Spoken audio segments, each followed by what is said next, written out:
Welcome, everybody, to the 17th episode of the TZE. It's the Zion Experience. And I've got a special guest here today who I'm going to introduce in a minute, Miss Kendra Ramirez. And then we've got making his debut is Georgia Jake, is what we call him. He's a marketing intern with Zion. And we threw Georgia Jake to the wolves today. Jordan, my normal co-host, is on a site visit to one of our customers. They were having some post peak. They needed us to come into the facility and look at a few things. So Jordan had to make a trip first thing this morning. He's there, and we're going to have a lot of fun today. So if this is your first time joining us, welcome. If you're a return guest, then thank you for tuning in each week. You can find us if this is your first time. Subscribe to us. We're on YouTube. You can see the audio and the video on YouTube, and then wherever else there's a podcast, you can find the Zion Experience. And we're all about just bringing in unique people from the industry and just having conversations and having some fun with us. And so welcome to the Zion Experience. I'm one of your hosts, Jim Shaw. And Jake, you can introduce yourself real quick if you want. And I'm going to introduce our special guest. Absolutely. Well, excited to be making my Zion Experience podcast debut today. So hopefully I can fill Jordan's shoes all right, but just excited to be a part of the Zion team and get to make my podcast debut today. So very grateful to have Kendra have you on today as well. Very excited about it. So we told Jake he was going to be on about 3.5 minutes ago, and he's going to do well with it. So we're glad to have him. Jake's got some finals. He's in his senior year at University of Georgia, and I think we just got off the phone. He's got 2 finals this week, and then semester's over. And Jake joined us 2 or 3 weeks ago, and just we're glad to have Jake on. So, Kendra, for your knowledge, we're a member of the Supply Chain Advisory Board at the University of Georgia, the Terry College School of Business, if I said that right, or I got it close. And we've got a gentleman there, Marty Parker, who serves on our external advisory board, and they've got such good students, and they're so smart, and just people like Jake. We love to bring them to Zion and help us grow and help them grow. So we're glad to have it. And so without further ado, I'm going to introduce Kendra. Kendra Ramirez comes to us. She is the CEO of KR Digital, which is her company. And it's a globally recognized on the homepage of LinkedIn.com. You're a Women of Influence Award winner. You're the Cincy Chick Woman of the Year, so we're interested. You can tell us what that is, and an AMA marketing legend. And since 2005, you've helped hundreds of organizations, if I can talk, successfully leverage digital technologies. And you were an early adopter of innovative tools. Your expertise makes you an invaluable resources for businesses seeking to thrive in today's competitive digital and AI landscape. And you spent more than 15 years in technology companies as a change agent in sales, marketing, and recruiting leadership for business-to-business clients. So that's a whole lot, Kendra. And I know you and I met through a common connection in LinkedIn. I think everybody calls him, is it Knopf? Is what everybody calls him. So maybe he'll join this. Yes. Shout out to Knopf, and he connected us. So Kendra's very active in LinkedIn, has her company. I'm arguably very active in LinkedIn and part of Zion. And so we connected a couple months ago and just said, it would be great to have you on the podcast and just learn more about you, because you're into some really cool stuff in what you do and what you found yourself involved in as AI has kind of jumped out and been a trending technology, a trending innovation this year. And so with that, Kendra, just who is Kendra? So tell us a little bit about yourself. I did a bio, but they never do justice to who a person is. So tell us a little bit about yourself, and then we'll just get into some questions and a little conversation. I love it. Thank you so much for having me, because I enjoyed our conversation, and thanks for bringing me here. And it's so fun to have these conversations, to really deep dive and add a lot of value to your listeners. But yeah, who is Kendra? Gosh, I'm a technology nerd. I think if I could just say it in one, technology nerd. Anytime there's something new out, I'm dabbling in something and self-taught on a lot of things. And so school was really hard for me growing up, but I didn't understand why until I was older in life, that I don't learn from a book. Like that's just not my learning style. And so I fell in love with technology because you can't read a book about it. You actually just have to get your hands on it. You have to play with it. And that's where I thrive. Awesome. So tell us a little bit about this technology. Let's start with your company. So I think it's important for people. I want to deep dive into AI because I think you probably got some really cool stories about that. But how did KR Digital start, and what does KR Digital do? And maybe we'll talk a little bit about that some more. But yeah. Perfect. Yeah, this wild journey. So I've had my business for 18 years, which is just so crazy to say out loud because it feels like 5 years ago. And I was a sales leader for a Fortune 500 company. And at the time, I was teaching my team and our branch responsibilities and other teams across the country what I was doing with my team. And back in that day was LinkedIn, Manta, and Jigsaw. So that's the tools that we had 18 years ago. And we were just wildly successful with those tools that people started calling me and saying, hey, I heard you know how to use these tools. Can you show me how? And I'll pay you. And I was like, aha, I had a light bulb moment in that. And I was like, I think I can turn this into a company. And I took my business plan to 3 different business coaches, and all 3 of them told me not to do it, that was a fad. Really? How crazy is that? Like I was told that was a fad. So luckily I knew different, and I was like, I think you're wrong and I'm going to do it anyway. And so I started out just training people how to use these tools, and then very quickly realized they didn't have a strategy for how they were actually going to execute. And then a few years later, it was more about people coming to say, that's great, and I'm learning, but I actually don't want to do it. Can you do it for me? And then I started stacking in execution as well. So we started doing strategy work, execution work, and what that looks like today is website, social media management, lead generation. That's awesome. So this was 18 years ago. I think we said this in your bio, but this would have been 2005. Yes. And so you got to almost take everybody back. I mean, 2023 technology is evolving so fast. Yes. And I'm not versed on this, so I don't know when LinkedIn started, but it wasn't too far away from 2005 when it really came in. And you think about Facebook, and then I'm going to date myself, but I remember when MySpace was bigger than Facebook, and this Facebook was like, it was only available to colleges. If you didn't have a school email, you couldn't get Facebook at the time. And then, of course, nobody probably knows MySpace. I had a MySpace page, and I had a LinkedIn page for a long time, but I didn't really start using it till really 2 or 3, 4 years ago. So 2005, you go to 3 business coaches, and they're like, terrible idea. It's going to be a fad. Don't do it. You know, the iPhone's not even out yet. Yeah, no, it wasn't. There were Blackberries. Oh yeah, I had a Blackberry. I had a Blackberry and a Palm Pilot. Which totally off the subject, but have you seen the Blackberry movie yet? No. Have you watched? Yeah, they made a movie on the Blackberry, and if you're a fan of technology, which I am as well, like I told Jake this earlier today, it's like I'm getting to be, this is a respectful way, the old dog, to where I'm like somebody's having to teach me the new tricks of technology. But I've always been a fan of technology, and I had the Blackberry, or we called it a Crackberry. Yep. And you know, and I really, if I could go back, I'd throw it away and just not have any phone at this point in my life, and go maybe to the old Nokia or the flip phone that was a simpler time in my life. And yes. But the iPhone's not even out. So I can see where business coaches would look at it and say, well, what's this internet? Yeah. And is it really going to be the next wave? And honestly, there's a lot of companies that's still not adapted Very true. with and not using it. And it's probably a generational thing. I'm rambling a lot. I do this a lot, Kendra, so you're going to have to like jump in. But 2005, it's a bad idea to fast forward 18 years later. And just, what have you seen companies that are successful with working with a company like yours?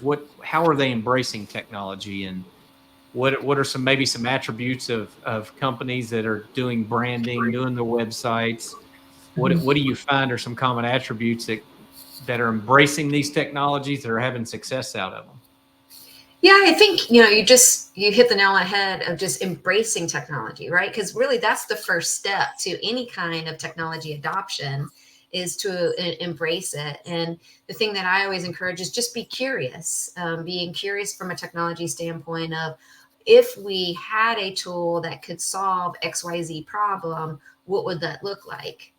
So just having that mindset around, being able to look at something, when you scratch your head and you're like, there's got to be a better way to get this done. There's got to be a better way, to present this or say this or execute this. And that's really when we come in and start digging in and understanding for a website or social media marketing of, a differentiation and what do they want people to experience. And that's what you do, right? You're really good at that, being able to, create that Zion experience for people. And it's something in working with businesses, the homepage, they just want to talk all about themselves. I'm like, no, time out. Like if I'm a potential client and I come to your website, if the whole thing's just about you, where am I in it as the client? And that's something I see as a big miss for a lot of organizations is they're so proud of themselves and that's great, but the homepage isn't the place to do that, right? The homepage is to speak directly to the client that you want to work with. And do you very quickly talk about the problems that you solve? Do you very quickly talk about, the credibility, that you bring? And so that's a lot of differentiation, but it's really just staying curious and being willing to embrace.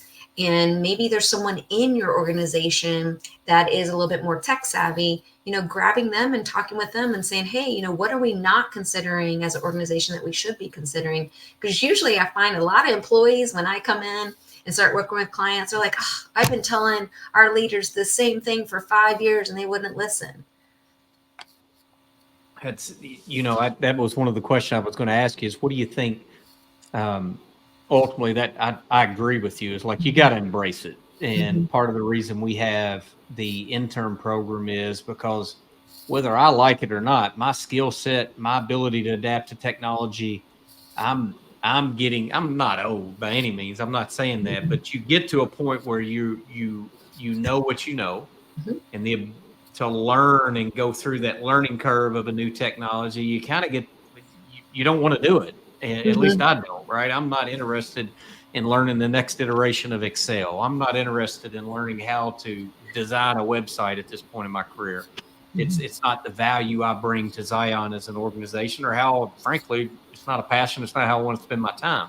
I am an adopter of technology, but now Jake and younger people that are young professionals that are coming in, they're learning some of those new technologies for the first time, and they can bring them into our organization. An example of that for us has been smart sheets. So traditionally we deal in project plans.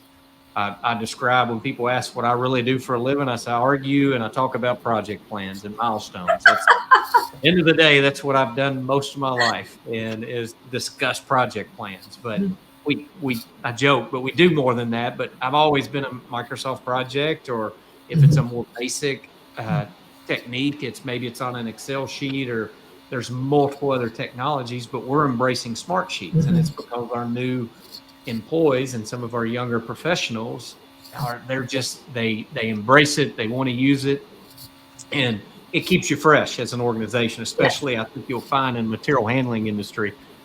I shared this with you. I showed you a few websites, I think, of we developed our own website, and we're looking at actually maybe refreshing it. And I think we've done a really nice job. Jordan, who's not on, Jake built the website, and I can't take any credit for it, but we had some ideas about it, and then he built it. And then Jacob, who was a previous intern, updated it, enhanced it. But I know there's a next level that we can do with our website. But I asked Kendra, I said, well, go check these websites out and look at a few of these are what I don't want. Yes. And then here's a few of what I do like. But anyway, what do you see when you come into some of these organizations you work with, Kendra? What are people afraid of? Why do you think they're not embracing? Why do you think they don't embrace it? What do you think? I've got an opinion, but what do you think it is? Well, it's very fundamental. It's change management, right? And people don't like change, so it's from a psychology standpoint, they don't like change. They don't like to not be in control. And I would say the other part of it beyond change management is, the media has done a job of just being inducing a lot of fear, especially around AI. So I sat down with a CEO in a private conversation, and he, told me, he said, I've shut down access to everything. I don't want my, employees using AI tools. And I said, well, have you seen any AI tools? Have you used any? And he's like, oh, no. I've watched the news, and, it's very dangerous. And I said, well, let's play on my laptop if you don't want to do it on yours. And so I just pulled up a couple of tools like ChatGPT and gave him some examples and showed him what it did and gave him some background. And he looked at me and he goes, oh my goodness. He goes, I'm an idiot. He's like, I cannot believe I just stopped potential growth in our business because I was fearful. And so it was, a very brief, maybe I think we probably spent 40 minutes together. And he's like, I gotta go meet with my team. He's like, we got to figure this out. He's like, I feel so silly that I made that judgment call without really knowing what it was. And I asked him, I said, where did you get all this fear from? And he said, the media. He's like, the news, the news is telling you all the terrible things about it. I think it's a good point. Is usually I call it the unknown. Is like we just for whatever reason, humans, when they have a void, they don't fill it with good stuff. They usually fill it with scary stuff, and fill in the blank. It's fear, it's unknown or unwilling, but change is tough. Yeah. And I think I agree with you. Like it's the fear of the unknown. It's the fear of change. And then it's probably a little bit when you're running a business and you've got a successful business and you're not purely dependent on technology to bring in sales or leads or business development, then it's just, I don't think you prioritize some of that and you focus on other areas. And marketing has evolved a lot just in my career. I've been in the industry for 25 plus years, and you rewind the clock 25 years in 1999 or 2000 when I entered the workforce, how were you doing marketing and what was marketing? And look how much it shifted from paper to digital. Yep. And what you're in and just how much websites have evolved and the mobile has evolved. So what I'm going to go into AI because I really want to talk about that. I think we can have some good discussion on it. But what are some of the technologies that you're seeing in 2023 that you're introducing to customers? That's not AI. What technologies are like the basic business tool that if you haven't looked at these recently, you small business, big business, probably more small business to medium-sized business, what would you encourage people to look at and don't sleep on? Yes, I love this so much, and I couldn't wait for this conversation. So minimally, ChatGPT, which is owned by OpenAI, and to go and experience, you would just go to chat.openai.com.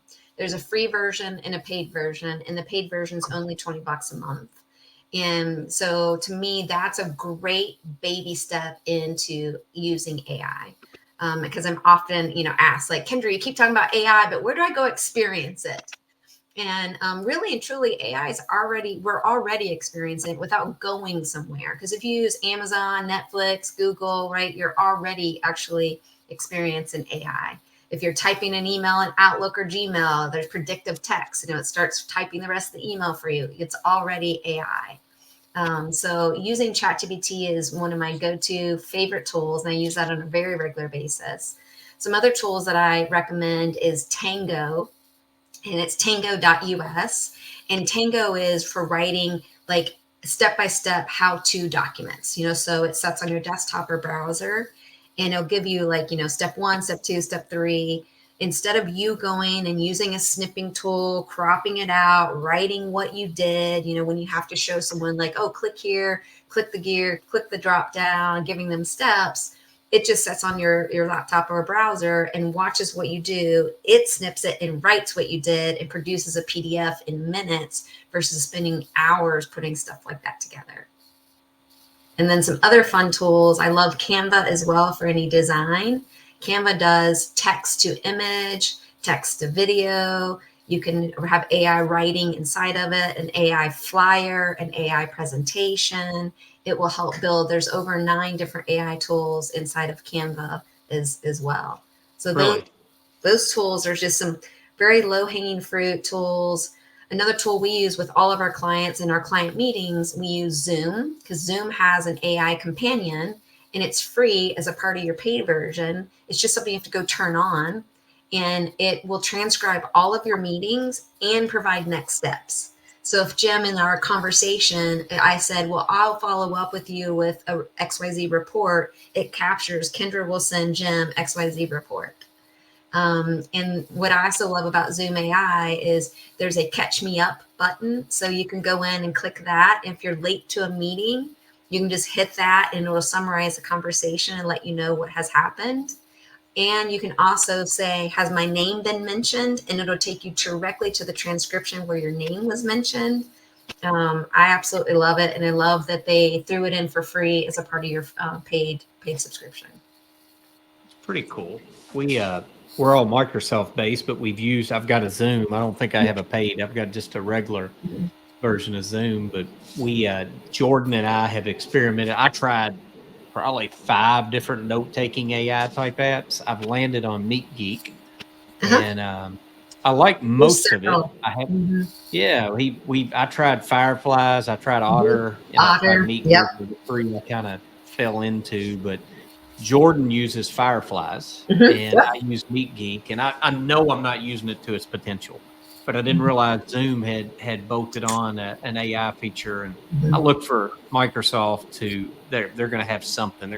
Teams is primarily what we use for video, and they have to come out. You can already record and transcribe. I know they do that, but I'm looking for that AI feature, and and they have it. It's just additional charge. They should just give it to you. I mean, hello, we're already paying a lot of money in Microsoft licensing, right? But it's an additional $10 per month per user to get the upgraded Teams that'll have. So the Teams out of the box has transcription services, but if you want a more AI level of the transcription services in Teams, it's additional $10 per month per user. So I think that's a little silly, but whatever. I didn't realize that. I may have to do that next year instead of MeetGeek, because I'm a big, one of the things that I'm bad about with technology is I get all these different technologies. And then you look up and it's like you've got this tech stack that looks like Frankenstein, and you've got technology all over the place. And we did, when we started Zion, one of the things that we brought is we've been in the industry for a really long time, but we're proponents of technology. But we didn't want to get this crazy tech stack. We tried to say, how can we do everything with the minimal tech stack? And so we did a fairly decent job of that. We've still got some that are a little off, in terms of smart sheets that standalone, but everything's primarily Windows ecosystem. And then we're a Salesforce, and it integrates with almost everything, and financials, but everything's cloud, everything's tech, everything's portable. Which is a good thing. Yes, it is. Cool. So let me go through the list again. You said, oh, darn it, Chat GPT. Yep. You said Tango. Is Tango a free service? Yeah, it's free for up to 25 workflows a month. Okay, cool. And then you got to pay. And then Zoom AI. And I'm missing one. What was the 4th one that you mentioned? Canva. Canva. We use Canva, but I didn't realize it had all the AI plugins. So that's pretty awesome. Yeah, I love it. What's bizarre that maybe you're looking at, that since you're kind of a self-described tech person, what's something out there that's maybe not ready yet, but's got you really excited, or maybe got you a little freaked out? Is there anything that's on the peripheral AI-wise, new technology that has caught your attention? Yeah, so another really fun tool that I love using is called Hey Gen. It's GEN, Hey Gen. And you can build your AI avatar. And so you just need a couple minutes of video of you and you speaking for about 2 minutes. And it'll replicate you and your likeness and your audio. And you can give it a script, and it can read the script, and it looks just like you, on the video. And what I also love about it is you can also speak up to 60 different languages with it. So you can upload English, and it's not like a a bad movie where the lips don't match the accent, right? Yeah. And so I have an example of that in my e-newsletter that I shared last week. And so it's so fun to be able. So I started the video out with me speaking English and finished the video and speaking Spanish. And so that's a really, really fun one, and that you can use. There's actually 300 avatars. So if you don't feel comfortable doing an AI in your own likeness, there's over 300 different avatars you can pull from in HeyGen and give it a script to do whatever you want it to do. So you could use it in sales, you can use it in marketing, your website, or an e-news, or an email to a potential client. I mean, you want to talk about doing something different and showing up different versus all the other hundreds of spam emails. I think that would be really, really unique. So that one's out there and usable today, and they're just going to continue to ramp up.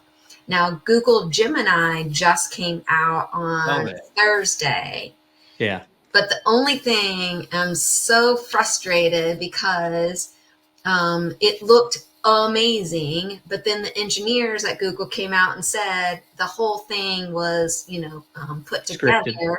that it isn't live yet, but they acted like it was live in the rollout. And so that just causes a lot of distrust. You're like, man, you have this amazing technology, and you shouldn't have had to mock it up. Like, show what you have and just know that it's an ongoing, evolving tool. Like, what's wrong with just showing an ongoing, evolving tool versus showing something that you mocked up and it wasn't real?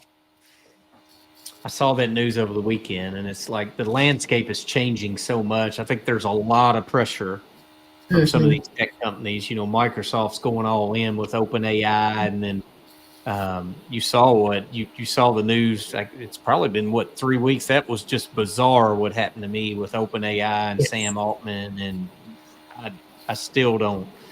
Being fired and rehired.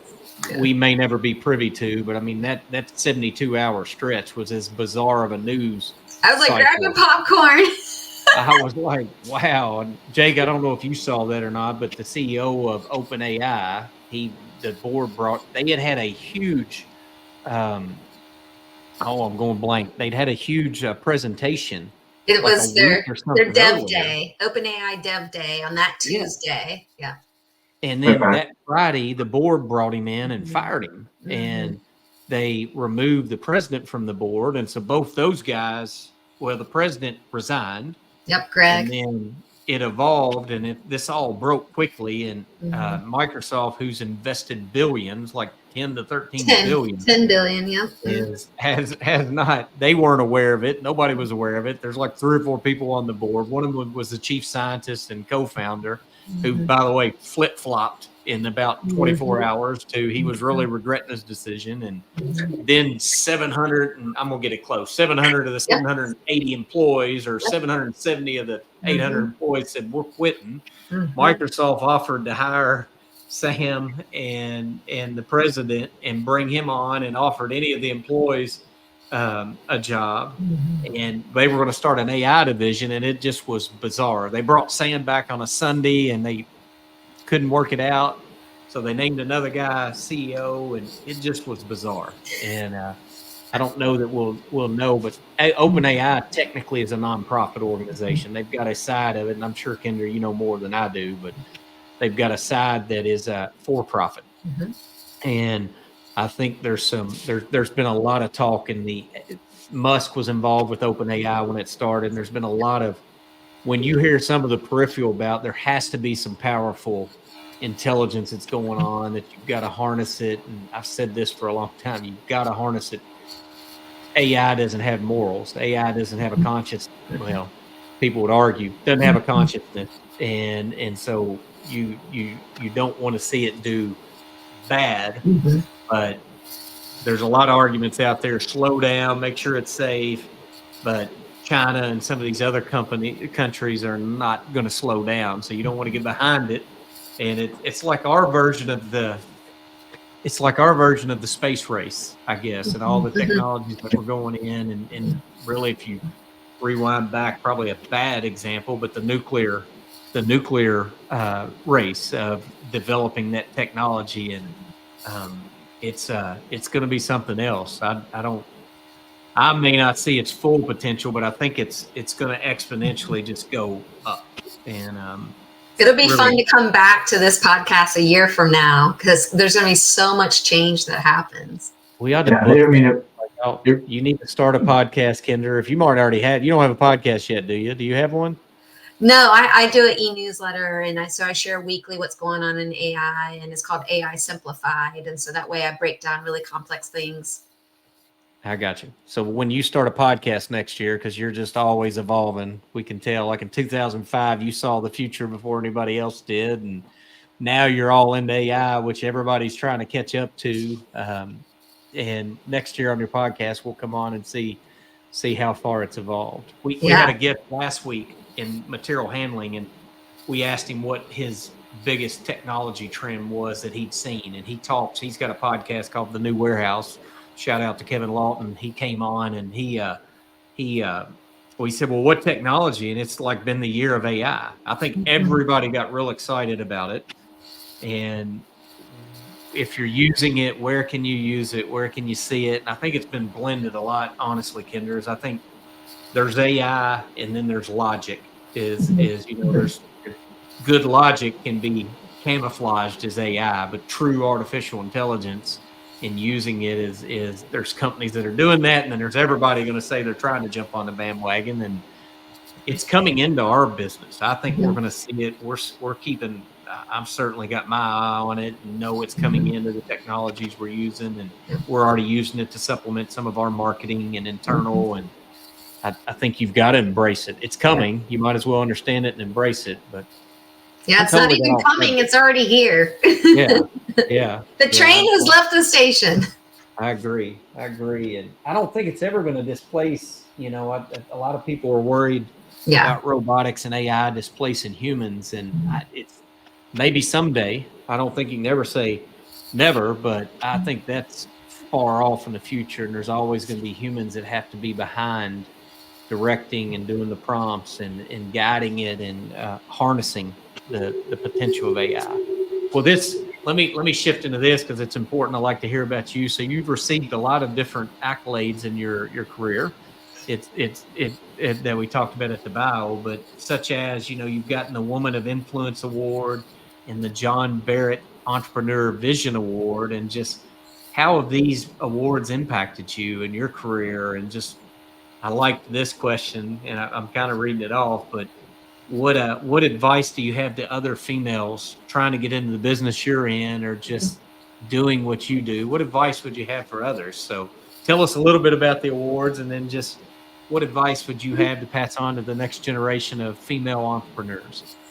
Yeah, thank you so much. Yeah, all of it, I was completely shocked. When you get an email and saying things, because of course we all get spam emails too. You've been selected as top 10, blah, blah, blah. And you look and it's like, pay $5,000 to do that. And you're like, no. So none of these are paid, awards. So I was very shocked and very, very honored. And really, like, it wasn't my intention to try and go get awards. That's not what fires me up. For me, I think for all of us, it's our job to just share what we're learning. And to me, that's something that I just have always done. The minute I learn something new, I'm out there sharing it. I'm also always making sure to talk with other, entrepreneurs that are, maybe in their first or second year of owning a business. And I've learned a lot of having a business for 18 years. And I openly share the dumb things that I've done as a business owner. And I just think, just being willing to, open and share with those around you and mentor others. And I think the biggest thing that holds people back is their fear of being seen. And so I just really encourage you just to just be visible. Don't be afraid to be seen, that you have something really unique and special to share. You have an experience that you've had that could, others could benefit from it. And it's so rewarding. Like, I love all of those conversations. I spend time and mentor, several people in a variety of ways. And I love those conversations so much. And I just think that's just what we should all be doing that. And it's not about going after the award. It's just about, serving your community and serving others around you. I mean, we all have so much to learn. That's awesome. I love that. And maybe that's why we've connected, is just to be a mentor and pass along. And I call it being vulnerable as a leader. I've never really, when Jake started, he could acknowledge this. I told him, I'm just part of the team. That's ultimately what I desire to be, as part of the team. We fully understand you own a business, I own a business. At some days, there's days you got to walk in. There's got to be a boss. There's got to be somebody that's paving the direction, that's driving the car, guiding the boat, whatever you want to call it. But I think more leaders need to be vulnerable. And I think you can, you don't have to take yourself super serious. And I probably to a fault. Like, I'll share all the bad things that I've learned, and I shouldn't say it that way. I will share the things where I fell down, or when I don't know something, I don't have pride inside of me. It's like, I don't understand that. You help me. And when I still don't understand it, I'll say, I just don't understand it. And there's things that I'm really good at and I add a lot of value in. And then there's things where I'm not good at, and there's other people who have those gifts and they got those blessings, and they let them do that. But I think as a leader and as a person of influence, you're right. Like, the fear of being out there, the fear of judgment keeps a lot of people back. And maybe don't take yourself real serious, and you know that you're going to fall down, and nobody likes that, but you got to be a little vulnerable as a leader. You got to be a little vulnerable in your career to know you're going to make some mistakes. So I love that. I love that. And then just relationships. I am a firm believer.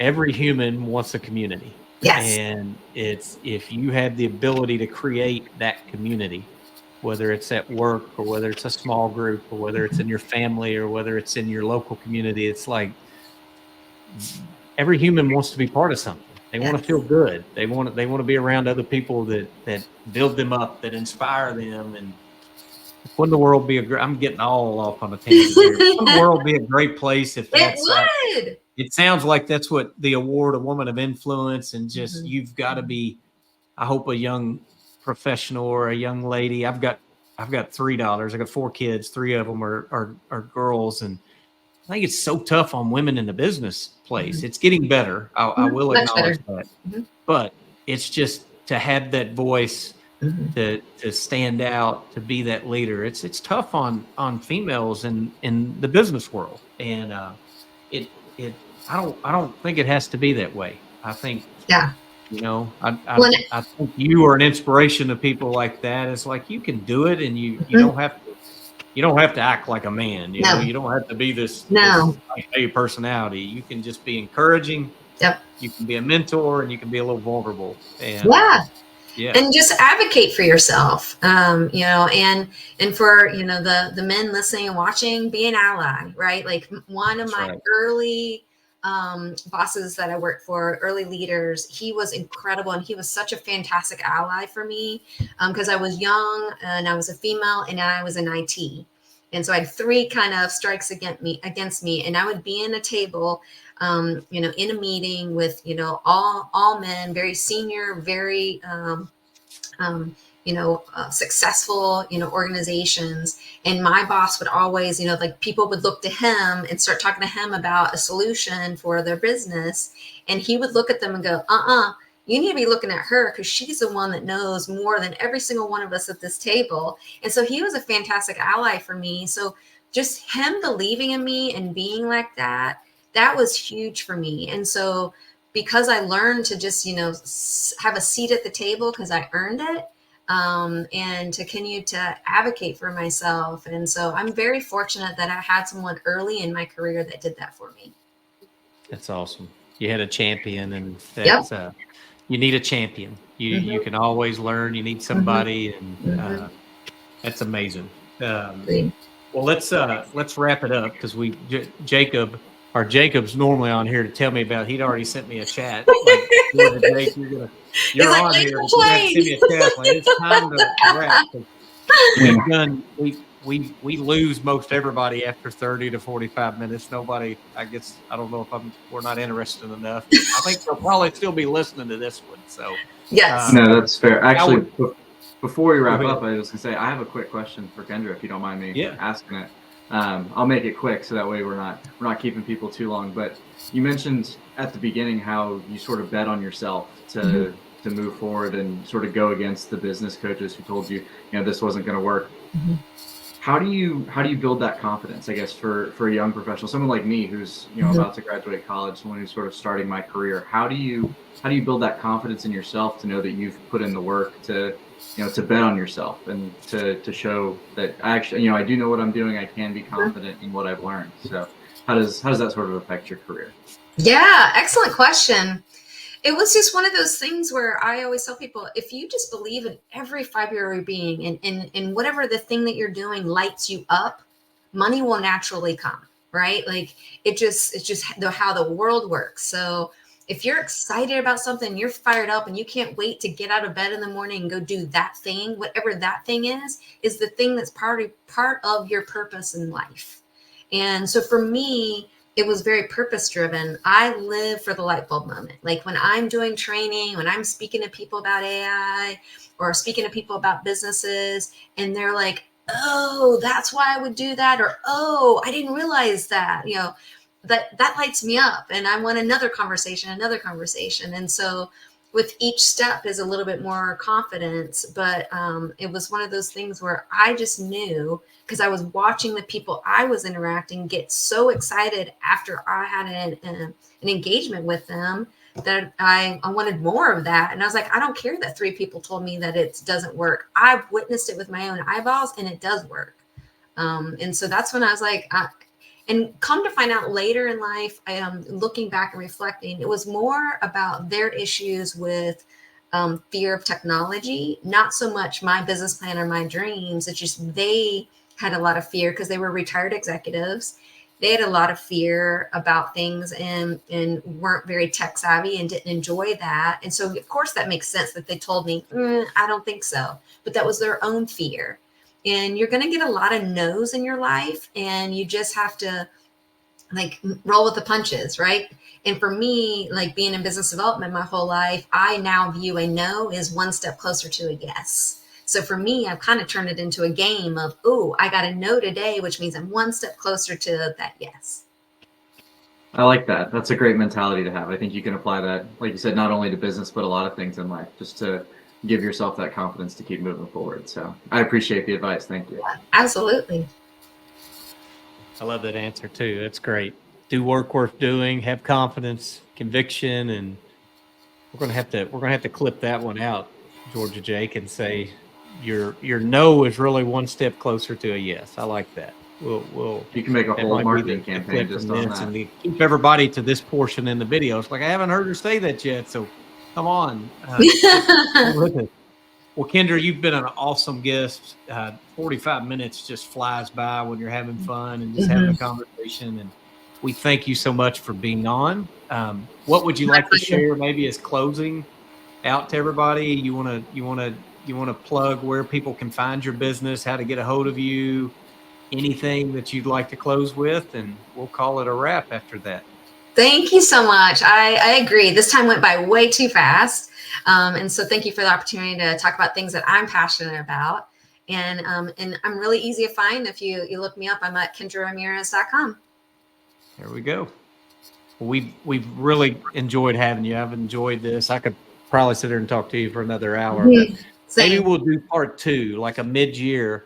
Where's AI going, and do a follow-up on it. Let's so Jake do it. was telling me today that we're organizing ourselves with the Smart Sheets technology to plan out our next podcast. So we may just do that if you would oblige us to come back in maybe 2024, and we'll see where things are. Let's make it happen. Yeah, let's do it. Well, thank you so much for being on. Thank you, audience, if you're still with us. If you haven't hit that subscribe button yet, subscribe with us, and that's going to be a wrap.